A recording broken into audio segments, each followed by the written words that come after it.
കഴിഞ്ഞ മാസം ഞങ്ങളൊന്ന് വിയറ്റ്നാമിൽ യാത്ര ചെയ്ത സമയത്ത് ഞങ്ങൾ സഞ്ചരിച്ചിരുന്ന ബസ് ഒരു ആക്സിഡൻറ്റ് പെട്ടു. ഭാഗ്യം കൊണ്ട് ആർക്കും യാതൊരു പരിക്കും പറ്റിയിട്ടില്ല. പക്ഷെ നമ്മളൊക്കെ വിദേശ രാജ്യങ്ങളിൽ പോകുന്ന സമയത്ത് അസുഖമോ അപകടമോ വന്നാൽ അവിടുത്തെ ഹോസ്പിറ്റൽ ബില്ല് എത്രയാകുമെന്ന് നമുക്ക് ഊഹിക്കാൻ പോലും പറ്റില്ല. അതുപോലെ തന്നെയാണ് നമ്മളിപ്പോൾ ഈ ഇടയ്ക്കൊക്കെ മൈക്രോസോഫ്റ്റ് ഇഷ്യൂ പോലുള്ള കാര്യങ്ങൾ കൊണ്ട് കണ്ടു. എയർപോർട്ടിൽ ഒരുപാട് സമയം, ചിലപ്പോൾ ദിവസങ്ങളോളം തന്നെ താമസിക്കേണ്ടതായ ഒരവസ്ഥ വരും. അപ്പോൾ ഹോട്ടൽ റൂമൊക്കെ എടുക്കുന്നതിന് വലിയ എമൗണ്ട് തന്നെ വരാറുണ്ട് അല്ലേ.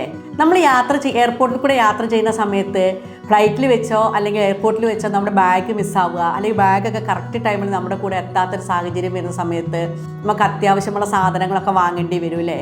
ഇങ്ങനെയെല്ലാം ഉള്ള സാഹചര്യങ്ങൾ കവർ ചെയ്യുന്നതിന് വേണ്ടിയിട്ട് ഒരു ട്രാവൽ ഇൻഷുറൻസ് പോളിസി എടുത്തു വെച്ച് കഴിഞ്ഞാൽ നമുക്ക് സിമ്പിളായിട്ട് ഹാൻഡിൽ ചെയ്യാവുന്നതേ ഉള്ളൂ. പോകുന്ന രാജ്യത്തിനും തങ്ങുന്ന ദിവസങ്ങൾക്കും അനുസരിച്ചാണ് പ്രീമിയം വരിക. എന്നാൽ പോലും വളരെ ചെറിയൊരു പ്രീമിയത്തിന് വളരെ വലിയൊരു ഇൻഷുറൻസ് കവറേജ് തന്നെ നമുക്ക് ലഭിക്കും. വിദേശ രാജ്യങ്ങളിൽ യാത്ര ചെയ്യുന്ന എല്ലാവരും ഈ ഒരു പോളിസി എടുത്തു വെക്കുവാൻ വേണ്ടി ശ്രദ്ധിക്കേണ്ടതാണ്.